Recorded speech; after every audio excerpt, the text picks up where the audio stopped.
दोस्तों मैं आपके लिए इम्पोर्टेंट एमसीक्यूज एजुकेशन साइकोलॉजी का पार्ट 7 लेकर आया हूं। दोस्तों इससे पहले मैंने 6 पार्ट्स ऑलरेडी डिस्कस किए हैं।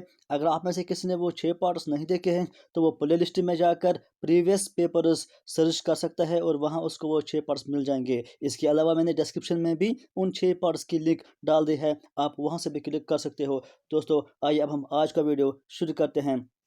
आज हम क्वेश्चन नंबर 301 से स्टार्ट कर रहे हैं। दोस्तों ये है हमारे सामने question number 301। Death instincts is also known as, answer है थैनोटोस। उसके बाद 302 who constructed the personality structure ID ego and super ego. ये सिंपल क्वेश्चन है, सबको याद होगा। फ्राइड इसका आंसर है। According to Freud, the ID operates according to what Freud called the, इसका आंसर है, यहाँ पर पहले देखिए 3 ऑप्शन है लेकिन ये सही आंसर नहीं है। इसका आंसर है यहाँ पर डी पार्ट यानी ए एंड बी। उसके बाद id is known to be, id को क्या कहते हैं, आंसर है इलॉजिकल। उसके बाद बाय नेचर आईडी यानी id is, by nature id क्या होता है, इसका आंसर है अनकॉन्शियस।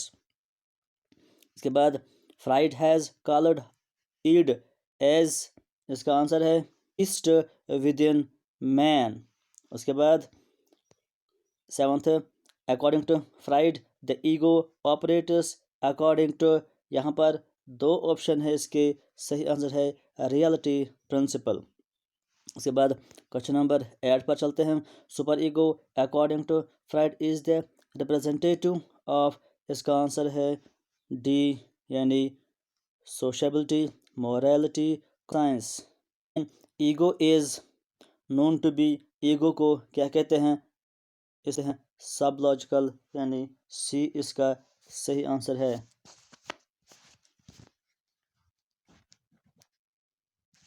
उसके बाद next question 10 super ego according to Freud is the representative of, super ego किसको रिप्रेजेंट करता है, इसका आंसर है ऑल ऑफ द अबव यानी sociability morality conscious. Freud has called super ego as, super ego को क्या कहा है उसने, god within man. Ego is also known as, ego को क्या कहते हैं, इसका आंसर है man within a man. उसके बाद according to Freud which segment of the mind is concerned with immediate awareness, इसका आंसर है कॉन्शियस। उसके बाद 14 पर चलते हैं। Which segment of mind is the store because of several unsatisfied desires, cravings and urges, इसका यहाँ पर एक ऑप्शन है, बाकी ऑप्शन यहाँ पर हैं इसके, और सही आंसर है इसका अनकॉन्शियस। उसके बाद 15th क्वेश्चन पर चलते हैं। Shy, sensitive, pessimistic, reserved and unsocial personality characteristics belong to which personality type, इसके यहाँ पे ऑप्शन है और एस्थेटिक इसका आंसर है। उसके बाद 16 पर चलते हैं। Muscular and balanced body type belongs to, इसका आंसर है athletic. What stands for pyknic body type, इसको क्या कहते हैं, आंसर है fleshy. Sheldon was a German psychologist. Endomorphic, mesomorphic and ectomorphic types were categorized by, इसका आंसर है Sheldon. mesomorphic people are usually किस टाइप के होते हैं, adventurous, courageous, assertive। ectomorphic personality stands for, यहाँ एक आंसर है वीक, लेकिन यही इसका आंसर है, बाकी भी ऑप्शन हम देखते हैं, ये हैं इसके बाकी options. Easy going, sociable and affectionate personality characteristic belong to which personality type? इसका आंसर है endomorphic. Introvert, extrovert, and ambivert classification of personality was given by Carl Jung. 24. The primary aim of educational psychology is, यहाँ पर एक option है contribute to an understanding of sound educational practices, बाकी भी option है, यहाँ पर सही ऑप्शन है ए पार्ट इसका। हम चलते हैं 25 पर। According to psychology, all education is, इसका आंसर है self education. Self education is all education. उसके बाद 26, the best definition of educational psychology is a study of teaching and learning has given by, ये डेफिनेशन किसने दी है? Charles ए Skinner. इसके बाद who said this? The boundaries of educational psychology are unlimited and changing. किसने कहा है ये? Gets. Where was the first experimental laboratory set up? कहाँ पे थी वो सेटअप? लिप्जिग इसका आंसर है। The oldest method in psychology is, oldest method किसको कहते हैं? Introspection. Name the method which deals with only one person at a time and promotes his adjustment, concept है clinical method। उसके बाद 32, not a function of educational psychology, इसका answer है to promote a greater understanding of the learning process। इसके बाद चलते हैं हम 33 पर। Which of the following is primary concern to educational psychologist?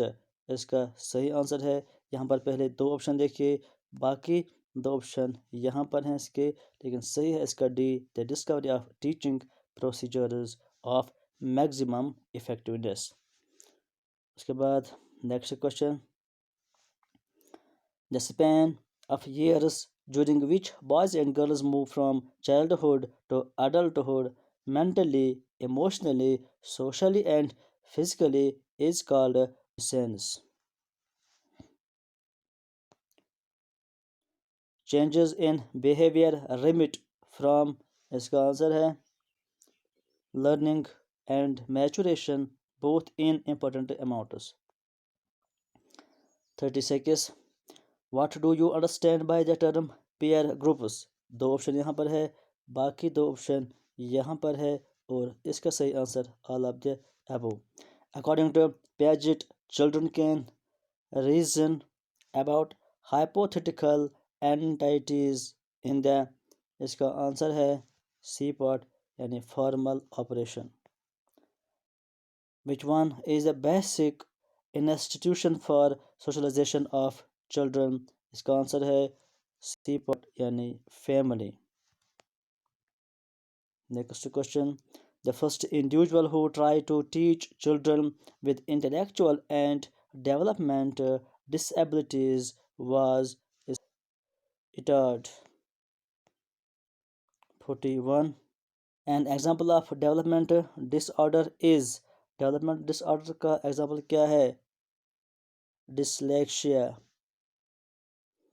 Which of the following is an intellectual disability? ADHD, attention deficit hyperactivity disorder, इसका full form है। In learning disabilities, the name for a mathematical disorder is, यहाँ पर एक option है dyspraxia, यहाँ पर बाकी तीन ऑप्शन हैं, लेकिन सही आंसर है इसका dyscalculia। उसके बाद 44, who has conceived intelligence as abstract, practical and social, किसने कहा था ये? Guilford. 45, who has regarded intelligence as a capacity of the organism to adjust itself to an increasingly complex environment, इसका सही आंसर है Spencer. 46 who described the composition of intelligence in terms of intellectual breadth and intellectual attitude। इसका सही answer है A.R. Jensen।